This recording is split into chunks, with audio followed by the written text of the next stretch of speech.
Everyone, कैसे हैं आप सभी लोग। स्वागत है आप सभी का इंटेलिजेंट राहु यूट्यूब चैनल पर। यार एक बार फिर से मैं आपके लिए लेकर आया हूँ आपकी जो एंशिएंट हिस्ट्री का एक बहुत ही इंपॉर्टेंट टॉपिक, जैन धर्म तथा बौद्ध धर्म। इससे पहले यार मैं आपके एंशिएंट हिस्ट्री में जो आपके सिंधु सभ्यता, जो हड़प्पा सभ्यता है, इसके अलावा आपकी जो वैदिक सभ्यता है उसके बारे में टॉपिक ला चुका हूँ, तो जाके चेकआउट करो। अभी तक नहीं चेकआउट किया है तो आपकी जो मीडिएवल हिस्ट्री है उसमें से भी मैं आपके सल्तनत काल पे वीडियोस ला चुका हूँ। आपके हुमायूं और बाबर पे आपके वीडियोस आ चुके हैं, जाके चेकआउट करो। काफ़ी अच्छे से वीडियो आए हैं यार, उनके काफ़ी अच्छे अच्छे PDF पड़े हुए हैं। इसके अलावा आपके मॉडर्न हिस्ट्री की अगर हम बात करें तो आपके जो भी यार स्वतंत्रता के टाइम के जो भी थे आपके गवर्नर, वायसराय, उन पे भी मैं वीडियो ला चुका हूँ, जाके उनको भी चेकआउट करना। डिस्क्रिप्शन बॉक्स में लिंक मिल जाएगा आपको मेरे टेलीग्राम ग्रुप का, वहाँ पर आपको उन सब के PDF मिल जाएंगे। इस वाले वीडियो का भी PDF मिल जाएगा, अगर आपको चाहिए तो आप लोग जाके चेकआउट कर सकते हो। काफ़ी अच्छे से समझाया। अब यार देखो, इस टॉपिक में से मैंने सिर्फ आपको न सिर्फ थ्योरी समझाई है, बल्कि यार देखो आपको बहुत सारे पॉइंट्स ऐसे होते हैं जो आपके जैन धर्म और बौद्ध धर्म में आपको कंफ्यूज करते हैं। तो उन पॉइंट्स को भी मैंने ठीक है एक साथ रख के समझाया, और आपके जो कंफ्यूजन हो गए ना वो एंड में जाके बिल्कुल दूर हो जाएंगे, उसकी गारंटी मैं आपको देता हूँ। और यार इस वाले वीडियो को देखने के बाद आपको कभी भी जैन धर्म या बौद्ध धर्म में से कुछ पढ़ना नहीं पड़ेगा, वो मैं आपको गारंटी देता हूँ। तो चलो शुरू करते हैं। और शुरू करने से पहले मैं आपको बता दूं, अगर आप लोग चैनल पर नए हो तो यार सब्सक्राइब करो, बेल आइकन को दबाओ, क्योंकि इस तरीके की वीडियोस मैं लाता रहता हूँ। इसके अलावा मैं मैथ्स पे भी वीडियोस लाता रहता हूँ, और रीजनिंग वगैरह जितने भी आपके टॉपिक्स हैं सब पे वीडियो लाता हूँ, तो चेकआउट जरूर करना। तो चलो शुरू करते हैं। तो देखो, सबसे पहले बात कर लेते हैं जैन धर्म की। तो देखो, जैन धर्म में आपके संस्थापक थे, प्रथम तीर्थंकर उनके ऋषभ देव जी थे। ठीक है, तो जैन धर्म के प्रथम तीर्थंकर और संस्थापक ऋषभ देव थे। अब बात करें महावीर स्वामी जी की, तो जैन धर्म के 24वें एवं अंतिम तीर्थंकर ये थे। इसके बाद में महावीर के बचपन का नाम वर्धमान था। ठीक है, अब यहाँ पर इनका जो जन्म हुआ था वो हुआ था 540 ईसा पूर्व, कुंडल ग्राम, वैशाली में। इसके बाद में इनके पिता सिद्धार्थ तथा माता त्रिशला लिच्छवी राजा चेटक की बहन थी। ठीक है, तो इनके पिताजी जो थे वो सिद्धार्थ थे, और इनकी माता जी जो थी वो त्रिशला लिच्छवी राजा चेटक की बहन थी। इसके बाद में इनकी महावीर की जो पत्नी थी वो यशोदा थी। इनकी एक पुत्री थी, उनका नाम अनुजा प्रियदर्शनी था। ठीक है, इसके बाद में बात कर लेते हैं। तो देखो, 30 वर्ष की आयु में बड़े भाई नंदीवर्धन से अनुमति लेकर संन्यास जीवन इन्होंने स्वीकार किया था। अब ज्ञान प्राप्ति की बात कर लेते हैं। तो 12 वर्ष कठिन तपस्या के बाद ऋजुपालिका नदी के तट पर साल वृक्ष के नीचे इनको ज्ञान की प्राप्ति हुई थी। अब ज्ञान प्राप्ति के बाद महावीर जो थे वो जिन यानी कि विजेता, अहर्थ यानी कि पूज्य, और निर्ग्रंथ यानी कि बंधनहीन कहलाए। ठीक है, अब देखो जिन वर्ड से ही आपके जो है जैन वर्ड आया। ठीक है, इसके बाद में महावीर ने जो अपने उपदेश दिए वो प्राकृत भाषा यानी कि अर्धमगधी भाषा में दिए।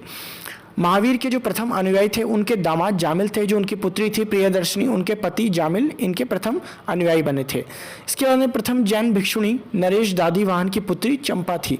तो ये सब पॉइंट्स आपके क्वेश्चंस बन के आते हैं, आपके एग्जाम्स में क्वेश्चन इसी तरीके से आते हैं। इसके बाद में बात कर लेते हैं, महावीर की जो मृत्यु हुई थी वो पावापुरी में हुई थी। और जैन धर्म में पूर्ण ज्ञान के लिए केवल्य शब्द का प्रयोग हुआ है। तो जो जैन धर्म में पूर्ण ज्ञान शब्द के लिए केवल्य शब्द का प्रयोग हुआ है। इसके बाद में सबसे जो पूर्वकालिक जैन ग्रंथ है वो 14 पूर्व है। अब बात कर लेते हैं स्यादवाद या अनेकांतवाद या सप्तभंगी का सिद्धांत के बारे में। तो देखो, जैन धर्म में मान्य सिद्धांतों में से एक है यह। तो यह जैन दर्शन के अंतर्गत किसी वस्तु के गुण को समझने, समझाने और अभिव्यक्त करने का सापेक्षिक सिद्धांत है। अब जैन महासभा की बात कर लेते हैं। तो देखो, जैन महासभा जो है प्रथम हुई थी आपकी ये पाटलिपुत्र में हुई थी। वहीं आप लोग द्वितीय की बात करें तो ये हुई थी आपकी वल्लभी में। तो दो ही जैन महासभा हुई थी, और ये आपकी एक तो पाटलिपुत्र में हुई थी और दूसरी आपकी वल्लभी में हुई थी। अब इसके बारे में बात कर लेते हैं। महावीर ने जैन संघ की स्थापना पावा में करी थी, तथा उनकी मृत्यु के बाद अगला जो अध्यक्ष बना था वो था सुधर्मन। इसके बाद में जैन धर्म में अणुव्रत यानी कि श्रावक के लिए तथा महाव्रत साधुओं के लिए होता है। तो अब अणुव्रत क्या होता है? तो देखो, अणुव्रत जो होता है वो महाव्रत से छोटा होता है और थोड़ा कम मुश्किल होता है। और ये जो नॉर्मल जो गृहस्थ लोग होते हैं या फिर जो लोग कथा सुनते हैं उनके लिए होता है। मतलब जो जैन धर्म को मानने वाले हों लेकिन वो उसको साधु वगैरह ना हो, सिर्फ सुनने के लिए हो, वो कथाएं सुनते हो, उनके लिए अणुव्रत होता है। वहीं जो साधु होते हैं जो जैन धर्म का प्रचार प्रसार करते हैं, उनके लिए महाव्रत की बात की है, और ये काफ़ी मुश्किल होता है। इसके बाद में जैन धर्म के ग्रंथ भगवती सूत्र में 16 महाजनपदों का उल्लेख मिलता है। ठीक है, तो जैन धर्म के ग्रंथ जो है भगवती सूत्र, इसमें 16 महाजनपदों का उल्लेख मिलता है। और अभी एक बौद्ध धर्म का जो ग्रंथ आता है वो आता है आपका अंगुत्तर निकाय, तो उसमें भी 16 महाजनपदों का उल्लेख मिलता है। ठीक है, तो ये आपसे क्वेश्चन बन सकता है कि किस जैन धर्म के ग्रंथ में 16 महाजनपदों का उल्लेख मिलता है या फिर किस बौद्ध धर्म के ग्रंथ में 16 महाजनपदों का उल्लेख मिलता है। तो इसमें हो जाएगा आपका भगवती सूत्र, वहीं आपका बौद्ध धर्म में हो जाता है आपका अंगुत्तर निकाय। इसके बाद में परसिष्टि पर्व जो जैन धर्म से संबंधित है, इसकी रचना हेमचंद्र ने की। अब बात कर लेते हैं जैन तीर्थंकर और उनके प्रतीकों की। तो देखो आपको मालूम है ऋषभ देव जी जो थे वो आपके पहले तीर्थंकर थे और ये संस्थापक भी थे जैन धर्म के, और इनका जो प्रतीक चिन्ह था वो था सांड। उसके बाद में बात कर लेते हैं अरिष्ट नेमि की। तो अरिष्ट नेमि जो थे वो आपके 22वें थे और इनका जो प्रतीक चिन्ह था वो था शंख। उसके बाद में बात कर लेते हैं पार्श्वनाथ की। तो पार्श्वनाथ जी आपके 23वें तीर्थंकर थे और इनका जो प्रतीक चिन्ह था वो था सर्प यानी कि सांप। और जो आपके 24वें तीर्थंकर थे और जो आपके अंतिम तीर्थंकर थे वो थे आपके महावीर जी, और इनका जो है प्रतीक चिन्ह था सिंह यानी कि शेर। अब बात कर लेते हैं, देखो ऋषभ देव और अरिष्ट नेमि जो जैन धर्म के तीर्थंकर थे, इनका उल्लेख आपको ऋग्वेद में भी मिल जाता है। तो आपसे क्वेश्चन बनता है कि किन दो तीर्थंकरों का उल्लेख आपके ऋग्वेद में मिलता है, तो वो आपके ऋषभ देव जी और अरिष्ट नेमि की होगा। इसके बाद में देखो लगभग 300 ईसा पूर्व जैन संप्रदाय 2 भागों में बट गया। स्थूलभद्र के जो शिष्य थे वो श्वेतांबर थे और वो लोग श्वेत वस्त्र धारण करते थे। वहीं भद्रबाहु के जो शिष्य थे वो थे द्विगंबर और ये लोग नग्न रहते थे। और ये जो है सब कुछ जो हुआ था ये हुआ था चंद्रगुप्त मौर्य के शासनकाल में। तो आप लोगों से क्वेश्चन बन जाता है कि किस राजा के शासनकाल में जैन धर्म 2 टुकड़ों में बटा था या 2 भागों में बटा था, तो वो थे आपके चंद्रगुप्त मौर्य। अब जो चंद्रगुप्त मौर्य थे वो खुद भी आपके जैन धर्म से संबंधित थे। इसके बाद में बात कर लेते हैं जैन धर्म के त्रिरत्नों की। तो इसमें 3 त्रिरत्न होते हैं। पहला सम्यक दर्शन, दूसरा सम्यक ज्ञान और तीसरा आपका सम्यक आचरण। उसके बाद में बात कर लेते हैं जैन धर्म के 5 महाव्रतों की। तो इसमें अहिंसा, सत्य, अस्तेय, अपरिग्रह और ब्रह्मचार्य होता है। अब इसमें से जो ब्रह्मचार्य है वो आपका महावीर जी ने जोड़ा था। इसके बाद में बात कर लेते हैं जैन धर्म में ईश्वर की मान्यता नहीं है किंतु पुनर्जन्म, कर्मवाद एवं आत्मा की मान्यता है। तो जैन धर्म में देखो ईश्वर को नहीं माना जाता, लेकिन इसमें पुनर्जन्म, कर्मवाद एवं आत्मा की मान्यता है। कर्मवाद क्या हो गया, जैसा कर्म आप करते हैं वैसा आपको फल मिलता है, और आत्मा की भी मान्यता इसमें है कि आत्मा मौजूद है। इसके बाद में बात कर लेते हैं जैन तीर्थंकरों की जो जीवनी है वो भद्रबाहु द्वारा रचित कल्पसूत्र में है। तो देखो ये आपसे क्वेश्चन बनता है कि भद्रबाहु द्वारा रचित कल्पसूत्र में क्या था, तो वो आपकी जैन तीर्थंकर जितने भी आपके 24 जैन जो तीर्थंकर थे उन सब की जीवनी कल्पसूत्र में है। इसके अंदर देखो चंदेल शासकों द्वारा खजुराहो में जैन मंदिर का निर्माण करवाया गया। तो यह भी आपसे क्वेश्चन बन जाता है कि देखो खजुराहो के जैन मंदिर का निर्माण किसने करवाया था, तो वो आपके चंदेल शासक थे।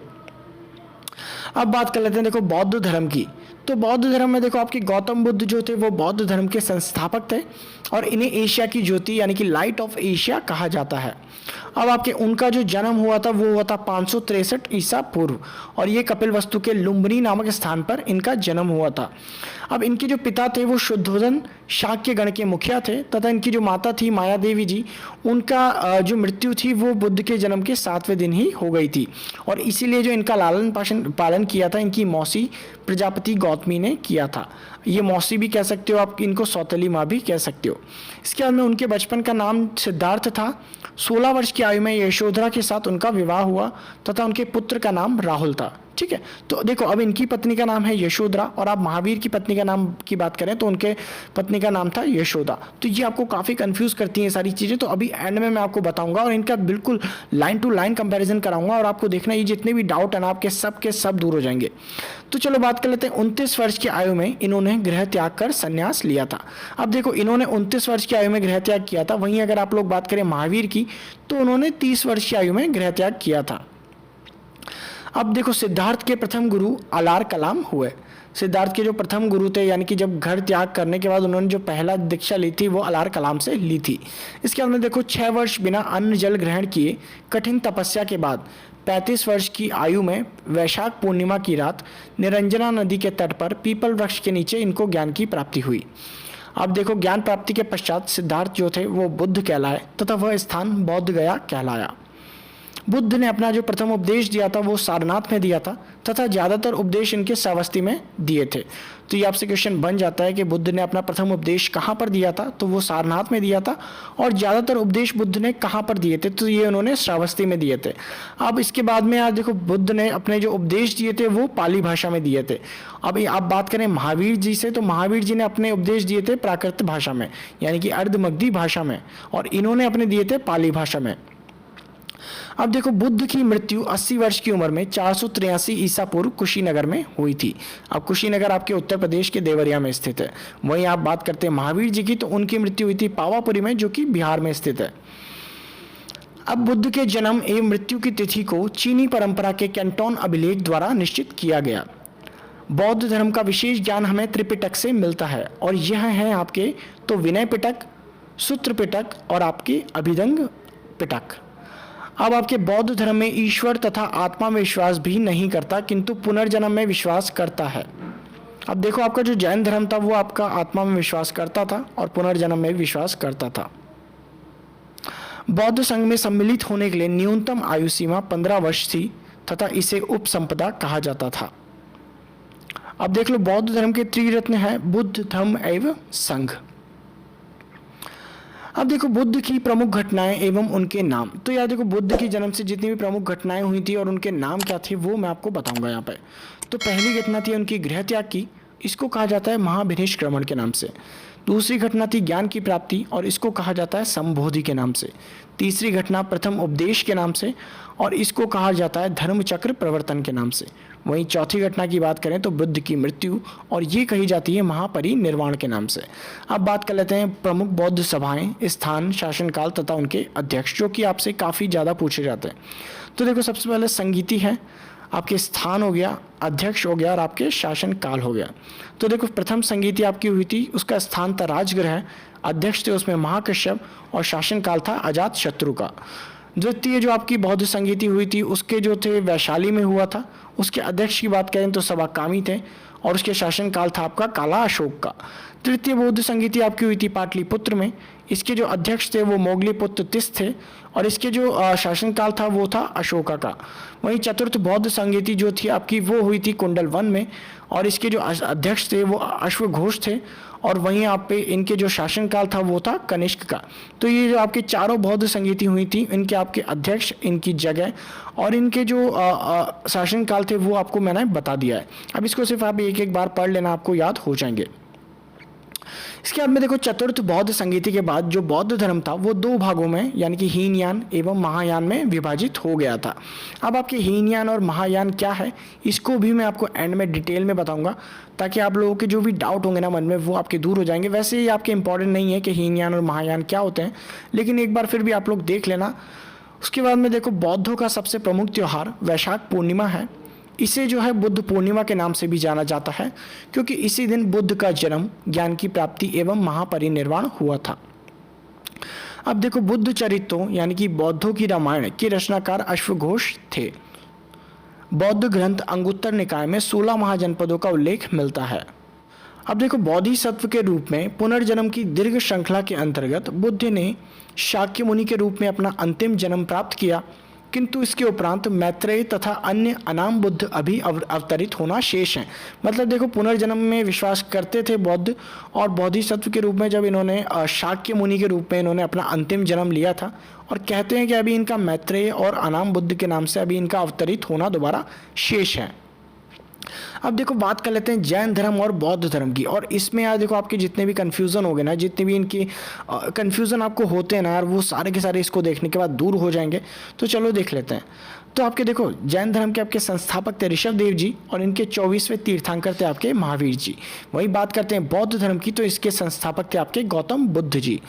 देन आपके बात कर लेते हैं महावीर के बचपन का नाम वर्धमान था। जन्म इनका 540 ईसा पूर्व में कुंडग्राम वैशाली में हुआ था। वही बात कर लेते हैं बौद्ध जी की, तो गौतम बुद्ध का जन्म हुआ था गौतम बुद्ध का जो बचपन का नाम था वो सिद्धार्थ था, तथा इनका जन्म 563 ईसा पूर्व कपिलवस्तु के लुम्बिनी में हुआ था।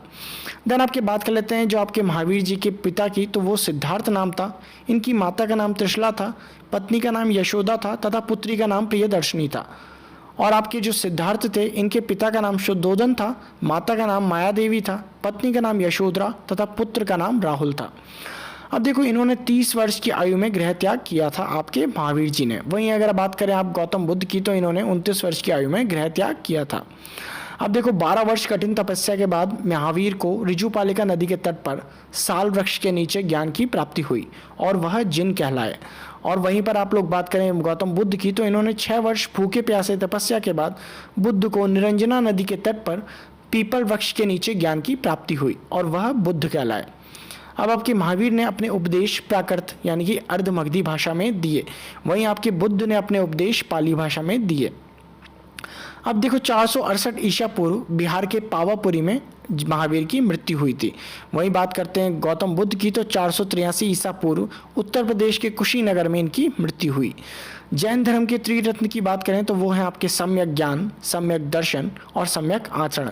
वहीं बौद्ध धर्म के त्रिरत्न की बात करें तो वो है आपके बुद्ध, धम्म और संघ। जैन धर्म में पंच महाव्रत अनिवार्य हैं, वहीं बौद्ध धर्म में अष्टांगिक मार्ग बताया गया है। अब जैन धर्म वर्ण व्यवस्था की निंदा नहीं करता है, वहीं आपके बौद्ध धर्म वर्ण व्यवस्था की निंदा करता है। ठीक है, तो अब देख लेते हैं हम लोग यार, देखो आपके लेक्चर लगभग कंप्लीट हो चुका है। अब हम लोग सिर्फ हीनयान और महायान देख लेते हैं। तो देखो हीनयान मूर्ति पूजा को नहीं मानते थे, जबकि जो महायान थे वो आपके मूर्ति पूजा को मानते थे। हीनयान जो थे पाली भाषा का समर्थन करते थे, जबकि जो आपके महायान थे वो संस्कृत भाषा का समर्थन करते थे। हीनयान को दक्षिण भारत जैसे श्रीलंका, बर्मा, श्याम, थाईलैंड आदि में माना गया है, जबकि जो आपके महायान थे उनको जापान, चीन, कोरिया आदि में माना गया है। तो यार आई होप ये वीडियो आपको पसंद आया होगा। अगर वीडियो पसंद आया तो लाइक करना, चैनल पर नए हो तो सब्सक्राइब करना। पीडीएफ चाहिए इस वाले वीडियो का तो यार डिस्क्रिप्शन बॉक्स में लिंक होगा मेरे टेलीग्राम ग्रुप का, जाके चेकआउट कर लेना। इसके जो क्वेश्चन आंसर होंगे वो नेक्स्ट वीडियो में लेकर आऊँगा मैं। मिलते हैं आपसे अगले वीडियो में, बाय बाय।